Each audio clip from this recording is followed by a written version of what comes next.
નમસ્કાર મિત્રો, વિડીયોમાં તમારું સ્વાગત છે। વડોદરામાં પ્રેમી જોડાની જે નર્મદા કેનાલમાંથી લાશ મળી આવી છે।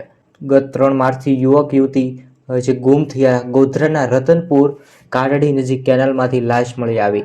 હાલમાં ખળભળાટ મચી જવા પામ્યો છે। એકબીજામાં હાથમાં બાંધેલી હાલતમાં બંનેની સમગ્ર જે લાશ છે મળી આવી છે।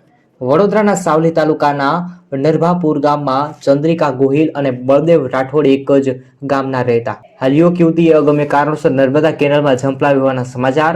કાકણપુર પોલીસે યુવક યુવતીનો લાશ જે છે તે પીએમ ખસેડી અને તપાસ કરી છે।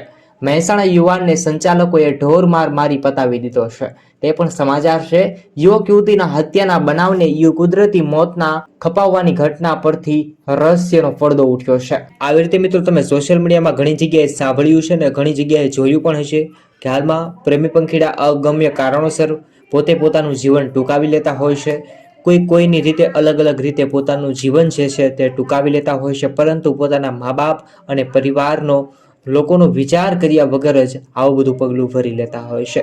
લોકો ડિપ્રેશનમાં આવી અને આવું કામ કરી નાખતા હોય છે, પરંતુ ખરેખર મિત્રો દરેક લોકો સુધી આ વિડીયોને પહોંચાડવો જરૂરી છે। આવું પગલું આપણે ના ભરવું જોઈએ। આવી રીતે ગુજરાતના તમામ સમાચાર માટે આ વિડીયોને લાઇક કરો અને યુટ્યુબ ચેનલને સબસ્ક્રાઇબ કરો।